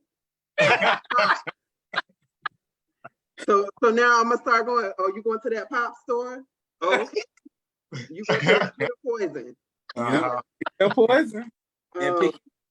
We talk about diabetes, less sleep, heart rates, mental health, all and things that we have been addressing over the past few years, especially that mental health when it comes to the Black and Brown communities, and especially in the men of the Black and Brown communities, because a lot of men don't want to take care of their mental health. A lot of men want to take that passive aggressive walk when it comes to taking care of their mental health. In fact, going to the doctor alone. Well, yeah, because we've stigmatized mental health in the Black community. We've said, your mama don't raise any punks, and old boys don't supposed to cry. All of these epithets that really have harmed the community, and it doesn't serve because here's the thing, like, and I stem this from the conversation of masculinity, because until someone can define what masculinity is. Preach on it. Preach on it. So, because we don't have a working definition of masculinity, and of or relating to men is not a working definition of masculinity. So we fight about something that is undefined, first of all. Secondly, we don't understand that a lot of our community is driven by emotion. This is why we still cling on to religion. This is why we still cling on to all these different things. A lot of us are still driven by emotion. And a lot of us haven't learned to deal with that emotional driver. Yeah, we have a lot of trauma in our personal lives, but we also have a lot of trauma in our bloodline. Yeah, that comes way back from history. That's been that pain. We as Black people can tap into that pain of our ancestors. If we even just mention it, we know what we can. We may not have physically been through it, but we can tell, we can feel something inside. We feel the trauma. We feel that trauma. Because here's what I call it. I call it the trauma baby. We basically take the trauma baby from our parents and our grandparents, and we transfer it to our kids.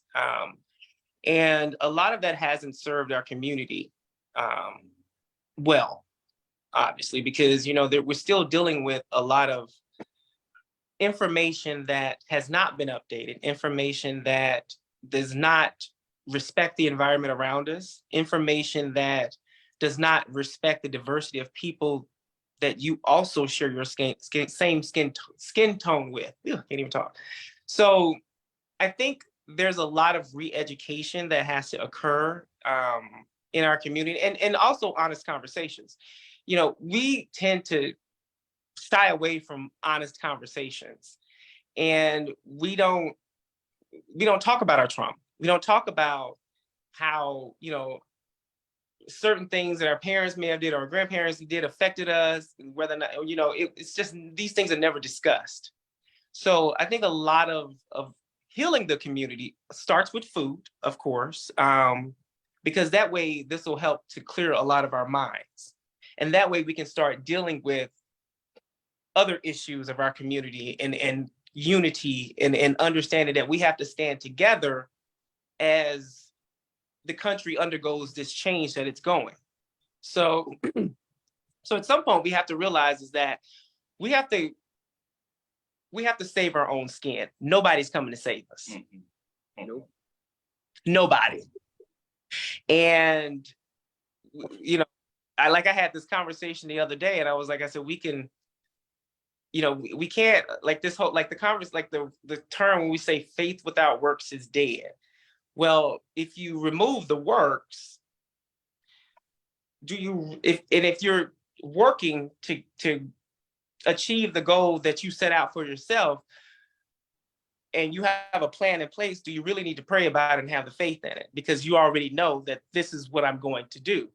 So a lot of us have to really start decoupling a lot of the things that we've learned from our ancestors and basically update it for today. Yeah. And I think a lot of us aren't doing that.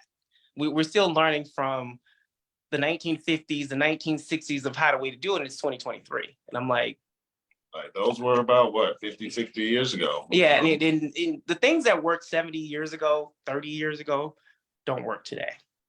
Right. And so yeah. And I was gonna say, because I had, and I'm going back to college. I had a class, a sociology class, literally called "What's for Dinner," and we talked about food, and we went into the historical factors of food. So a lot of what you're saying, like, because I even wrote the Black history of food. Like, we have to figure out why we are eating some of these foods, because some people found out that the only reason why certain foods was prepared the way it was because that was all they had. Exactly. They, Right. like you said, they had Right. to make the food stretch. So what they did, they add breadcrumbs into things. They added this, they added that.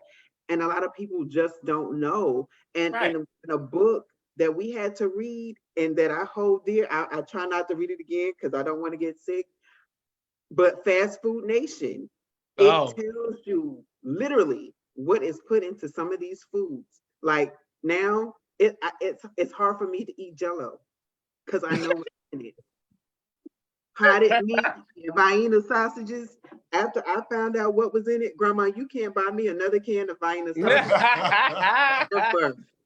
Hey, look, you say so when you find out And keep your liver mush. Right. Yeah. Yeah. You can actually go on YouTube today and look up just like how hot dogs are made. And if you find there's a specific one where it shows the animals, like whole pigs and cows and horses and dogs, any animal you can think of, they threw it into the grinder, turned it into a paste, and stuck it in one of those value pack hot dogs you get from Walmart. Yeah. So you don't know what's in those things. I mean, it's the whole animal, first of all. Right. And then it's all kinds of different types of animals. But then the packagers say, oh, it's just chicken. No. Chicken with a side of probably a mouse or a little cricket here or there. You don't know because they didn't pick it out. Right. Yeah, that's it. That is it. So yeah, we definitely have to be more, because food definitely drives our narrative. Let's be very clear about that. Food drives our narrative. And our community, a lot of us are still obese, have issues, and so we're not fit.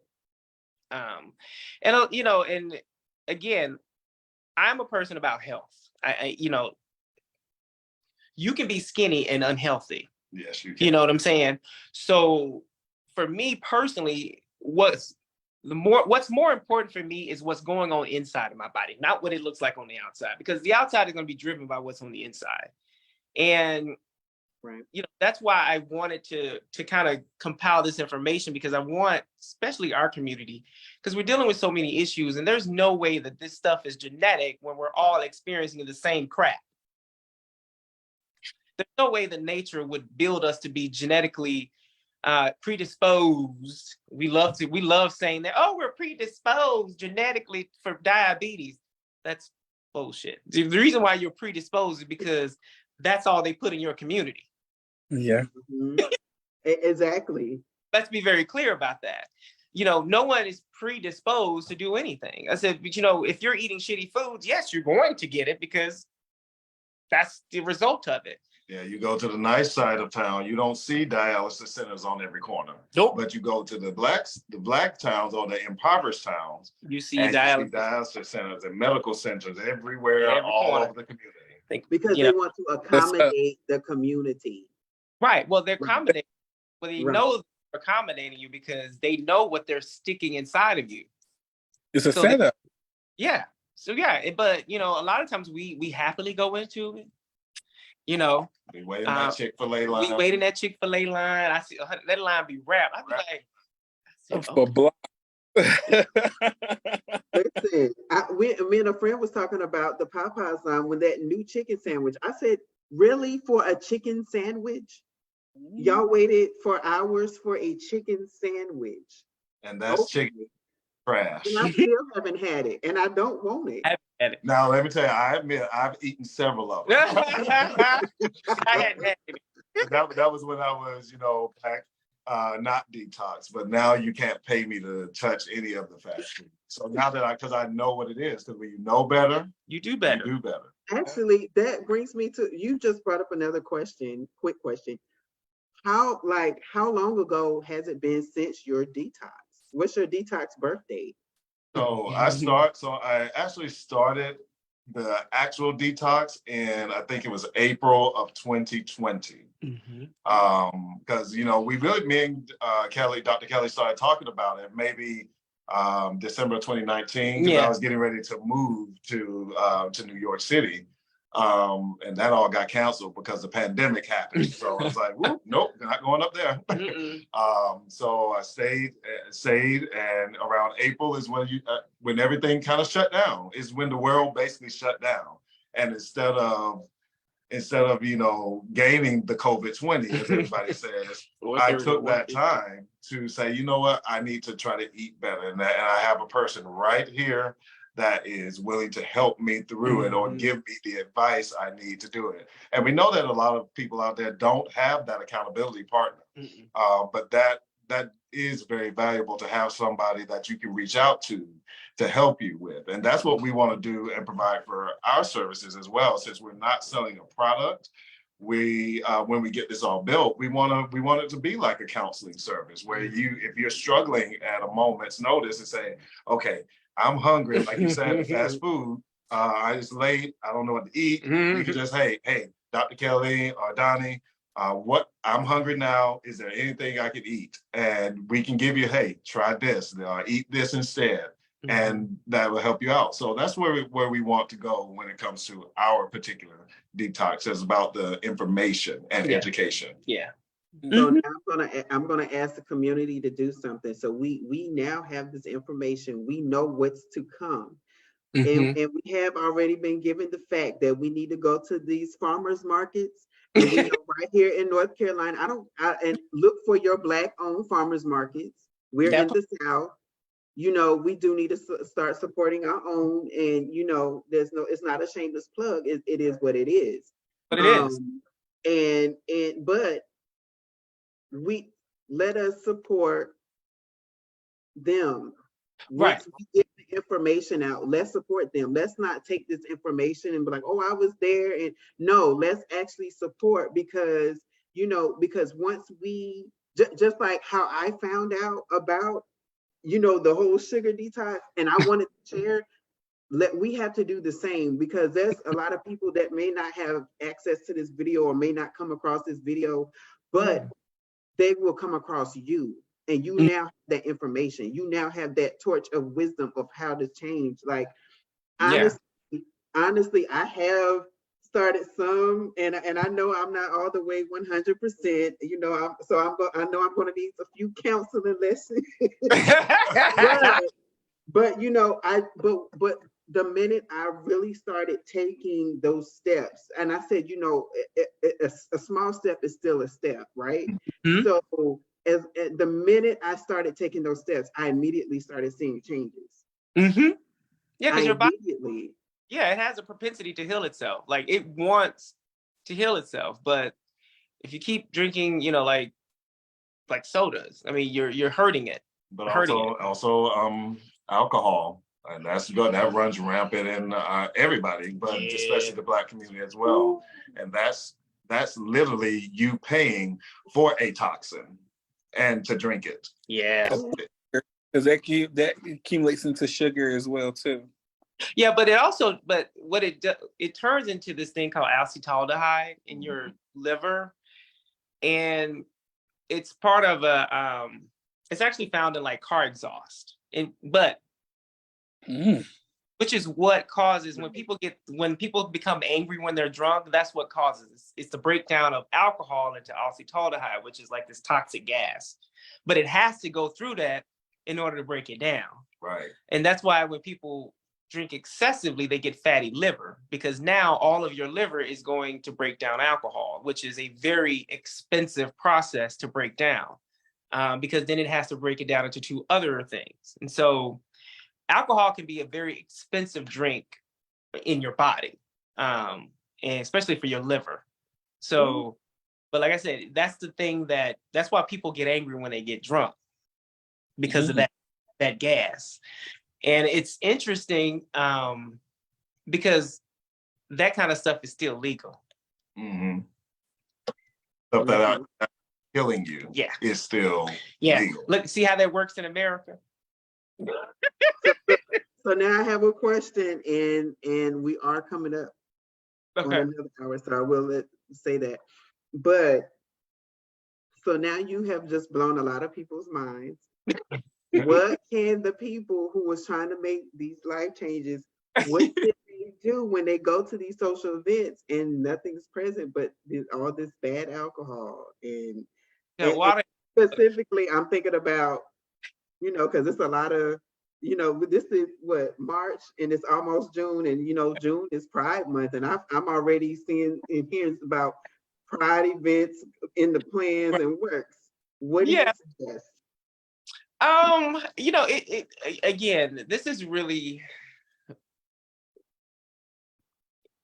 it's us thinking about what happens when it passes our lips, right? And honestly, you kind of have to ask yourself, do I value me enough to avoid this?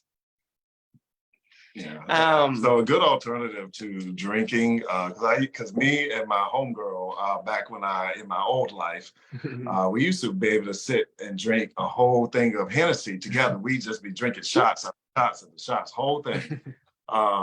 And now you can't even pay me to even put it in my mouth, because if I did, I'd spit it out. Yeah, But so a good alternative to alcohol is, of course, water, we know, but do sparkling water. Do some sparkling water with some fruit juice, not like concentrate fruit juice. I mean, like some limes, lemons, grapes. Grapes are a great sweetener. And so just add the natural juices of fruits and things to make it taste the way tastes better. And honestly, you just have to get to a point where you're gonna have to live life without it. Yeah, it's okay. I mean, it's the same thing with bread and wheat. I got to the point where I'm living a life without it. Yeah, and I'm happy about it. I don't want to be the vegans that need their plants shaped into a chicken leg. So,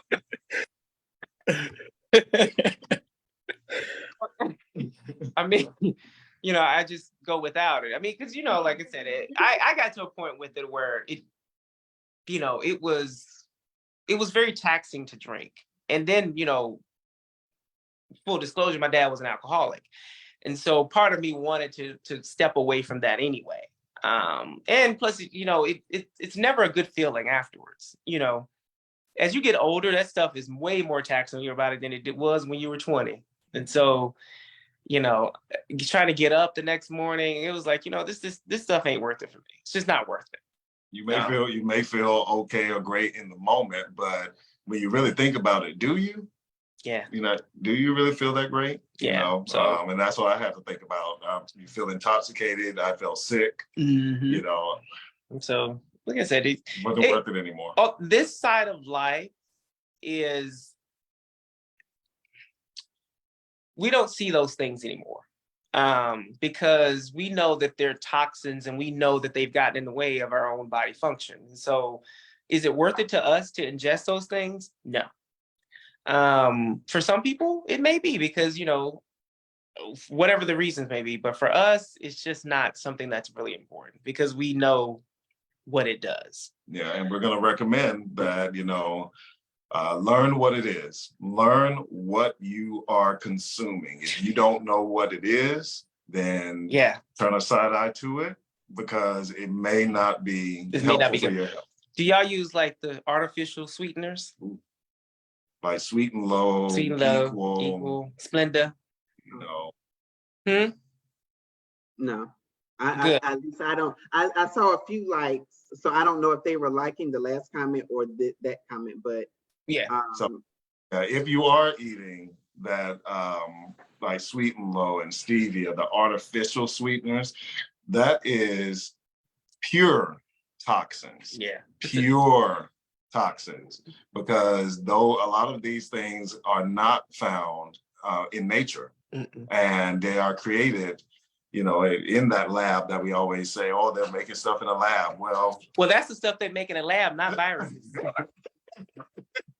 But made me get rid of my whole coffee collection that I got, because I've been thinking, oh, I'm eating healthy. It's not as sweet and it tastes funny, but I'm gonna drink it. But okay. So a simple alternative to processed white sugar and your artificial sweeteners is you use honey. Honey is a great natural sweetener, and you can also use we use cane sugar, natural cane sugar. It just has to be brown, because if you notice, most things that are healthy are either very colorful, not because of dyes, but just naturally colorful, or brown. What out there in nature comes out white? Yeah. You about to make us go into Black history. Yeah. And then when you eat things or see things that's white out there, that means they took the brown off. Right. So the thing about it is that when you're picking foods, and this is it, and people also have to understand the evolutionary part about this too, is that when we pick things to eat, we want colorful things. That is what our eyes are attracted to, because we're animals. We're animals in our environment full of color. So that's why when fruits ripen, they change colors, because we eat by colors. Well, whenever the food industry, they know this. So they mimic it with all these bright colors. And when they're adding those colors, they're also adding a bunch of toxins to it. And so, but what they're doing is they're tricking your brain to say, hey, that looks like something that I would normally eat anyway. Because if they didn't add colors to it, all that stuff would look brown and terrible. So, that is also a play on our own evolutionary mindsets. And this is I mean, we can go deeper. Like I said, we keep going deeper and deeper into it. Listen, we're trying to keep it high level. We might need to do a part 2. We might need to do a part 2 and pick off. Thinking the same thing. Right, because I'm like, because now I have like all these other questions. Because but we can definitely come back and talk. Definitely. And we'd love to even take some audience participation questions maybe in the future, because we want to answer those questions. If you have specific questions, we're here to answer those. The best viability of what we have found out through our lived experience. Right. This is not. Yeah, this ain't something you're gonna be like, oh, where's the source of that? I'm like, the source is me. Yeah, I lived through this. Yeah, we this. And right. and it's been proven over and over again based on the people that have listened to us. Yeah. And so it's not just like, oh, it just happened for me or just happened for him. No, it's happened 3, 4, and 5 times. Yeah. So it's a pattern. And like I said, we're learning from that pattern and saying that, you know what, a lot of the things that we've been told are just not true. Or just, your body wants to be healthy. All of these diseases are things that we eat. And that's going to be a hard truth for a lot of people. Most of the diseases that you have, you eat. Yeah.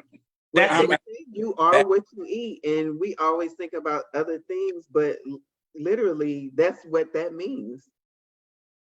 I'm fascinated right now. Like I'm just like in absolute all the shock of all the information and knowledge that y'all got. Y'all are the living, result of what you're speaking. Yeah. And that's what I absolutely love and appreciate from you guys. I really love this here. Thank you. Yeah, we'll have to do this again because there's so much more. Way, I know it's way more that meets beyond the eye. So I really love it. Yeah, we love our community. We love our Black people. We love our LGBTQ plus community. And what better way to take care of each other is by sharing information that's going to help each other. Right. It's proven through us, and we're here to do that for all of you. Anybody that needs help. Yeah. That's what we're here for. And that's what you want to look for. Look for people that's going to provide you with things that is going to make your life better. And if there's somebody in your life even today mentally that's not healthy for you, you need to make the decision to get rid of them. Yeah. If there's something on your plate that is not healthy for you, you need to make that mental decision. I'm not going to eat this anymore. And until you take accountability for your reality, then you will never change it. You gotta take accountability. The world that you see around you today is a direct reflection of your energy that you output and what you eat. So change your own reality by taking the advice of those that have gone through that journey, because we want to see all of you win just as much as we have won. So we're here for all of you. We're here. Yeah. Listen, this has been an amazing.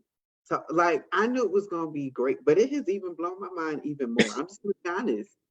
Yeah. Because like they said, like it's so many things that we think that we're doing right and it's wrong.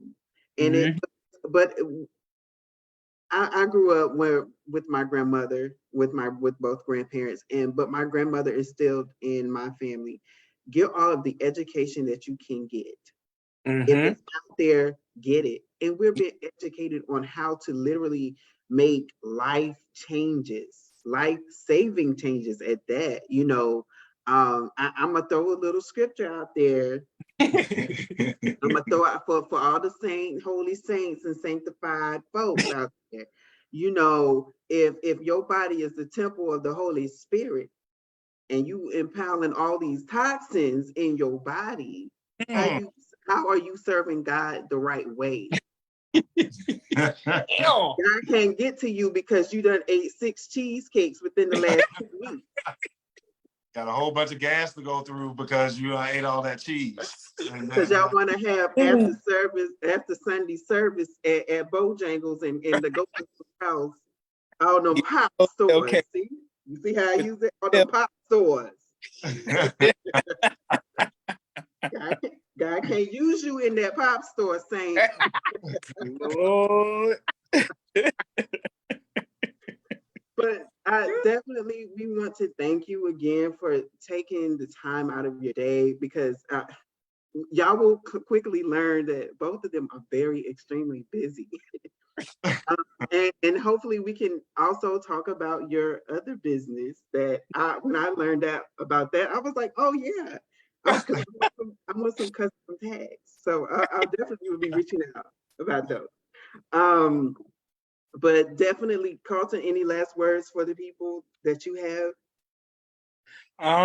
Only words that I have is thank you. I appreciate you guys for all the information, and especially speaking up and speaking out for a lot of things that has been definitely blinded by what society want for us. Yeah. So I appreciate that tremendously. Thank you.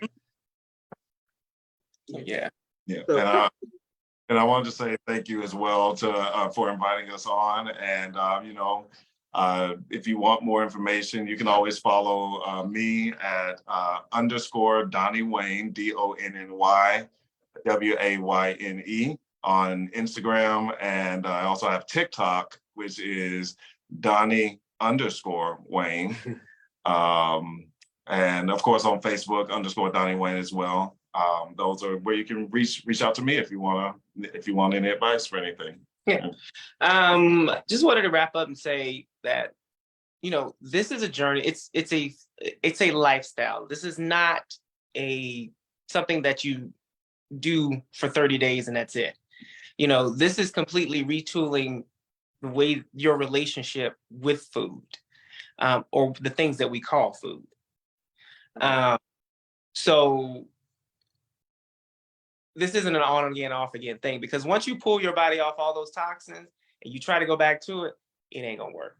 I can tell you that right now. So if this is something serious that you guys are planning on pursuing, in 2 years, if you do it right, you know, a lot of the things that you used to find enjoyable won't be. Trust me.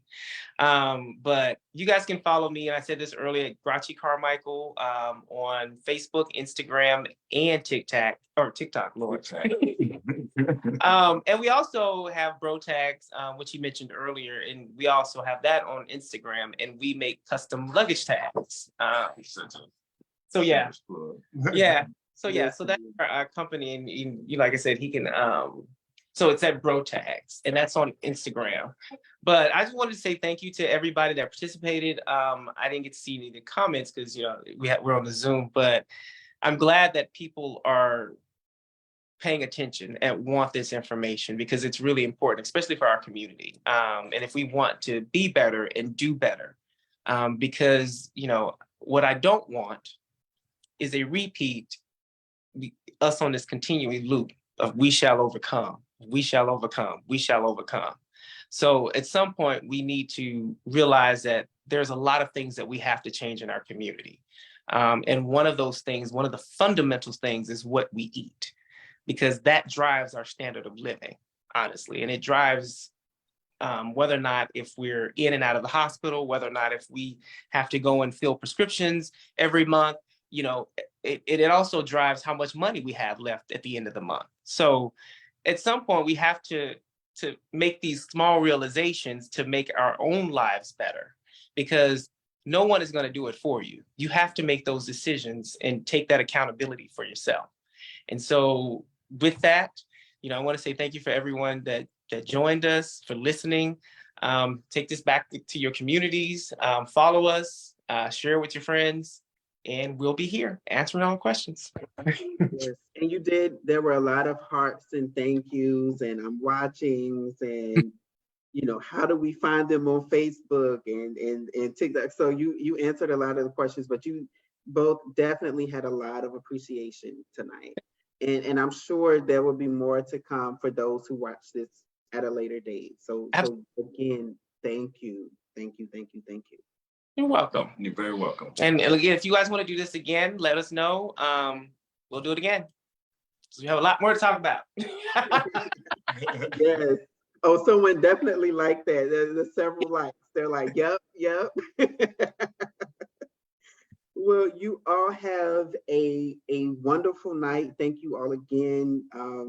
You know, start applying what you have learned. You know, I really am about to throw away this 5-pound bag of toxins that I got in my cabinet that I thought, like, I'm gonna post a picture of it in the trash can. Like no, like, because that was my New Year's promise to myself, is to start making life changes, not a resolution, but a promise. Wow. So let me give one final advice for those that want to start today. If you want to start reducing your sugar intake of how much you eat today, your alternative, when you get that sugar craving for Snickers bars and pies and cookies and all that, go to your farmer's market and get a fruit bowl. Even if you have to go to Publix and go get the pre-prepared fruit, just eat natural fruit, because your natural sugars inside of there will help satiate you a lot faster, and also give you the energy and nutrients your body needs to thrive. So start by substituting your nasty sugars with natural sugars. Right. Yes. So yeah. All right. Well, you all have a very good night. You and too. Thank you thank you again for tuning in, and we definitely will be back. Absolutely. Talk to you later. Thanks Have a a good lot. one, guys. You Bye. too.